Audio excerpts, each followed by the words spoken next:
Good afternoon. My name is Ramon del Castillo. I want to thank the Denver City Council for inviting the Cesar Chavez Peace and Justice Committee of Denver to be a part of this grand occasion. It is springtime, a time when the seeds of the crops that nourish our bodies will be planted and cultivated for future consumption.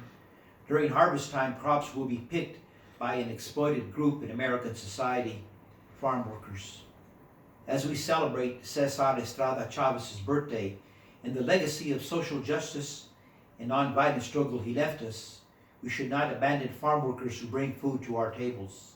We must put into perspective the current pandemic that American society is grappling with, namely COVID-19 and its incipient effect on farm workers who put food on America's tables. Farm workers are first responders. They are an essential part of America's workforce.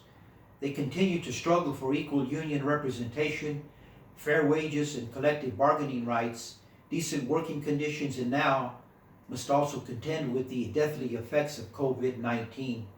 The U.S. government, as well as state governments that shape labor policy, have an obligation to provide policies for farm workers that will protect them while simultaneously protect the American public from harm as well. First and foremost, many farm workers need protection from the threats of ICE and Homeland Security that have historically caused farm workers to live in fear of deportation. Farm worker children need to be protected from inhumane policies that place them in cages on the U.S.-Mexican border. The United Farm Workers has sent an open letter to agricultural employers and organizations urging them to take, quote, proactive steps to ensure the safety of farm workers, protect buyers, and safeguard consumers, unquote. Many farm workers live in shared grower-provided communal housing camps or cheap motels. They need protection from the exposure to the deadly virus that has engulfed the American way of life. Farm workers need protective masks, access to soap, water, and gloves that protect them from catching and spreading this deadly virus. Many farm workers lack health insurance and access to hospitals should they contract the virus, and others are ineligible for essential benefits that would keep them at home if they became ill. Farm workers are part of that essential workforce that needs to tend to Mother Earth in order to produce the food we need to nourish our bodies and provide a healing substance called food during this contentious war. As Cesar Chavez so eloquently stated in one of his speeches regarding the many boycotts that the United Farm Workers initiated, quote, "It is never about the grapes and the lettuce, it is about the people," unquote. Let us not abandon farm workers whose relationship with La Tierra remains a significant strategy in the war against an invisible enemy called COVID-19.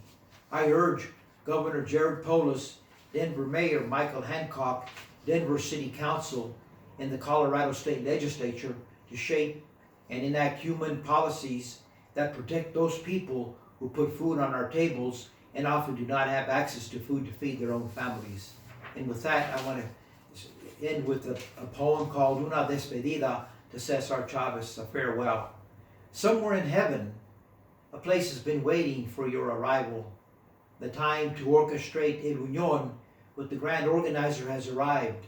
No more sweetheart contracts, no more pesticides, no more scabs, no more picket signs, no more deaths caused by insensitive growers, only the sweet smell of orchids and roses growing tall and honorable in lettuce fields donde la tierra is cultivated with justice, whose toil is filled with the philosophy of nonviolence de la gente humilde que nomás buscan paz.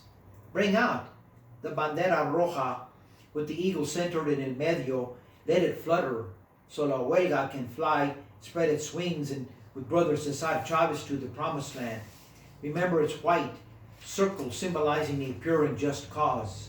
Its red color symbolizing unity y la muerta injusta brought upon farm workers by insensitive growers.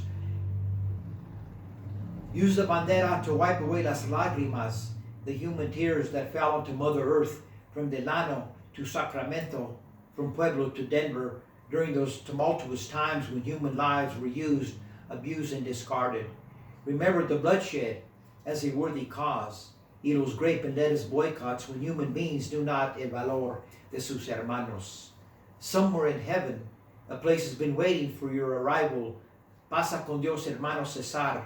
Your kind, gentle words will now sprinkle down from el cielo like the springtime raindrops that water the crops, growing the nourishment for a better tomorrow, reminding us of those relentless moments when we marched on the streets of urban America so that our brothers and sisters in the fields might obtain justice.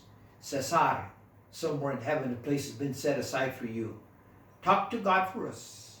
Encourage her to send wisdom in spiritual forms, in poetic forms, in musical forms, in dance forms, so that your struggle will not have been in vain. Vaya con Dios, Cesar.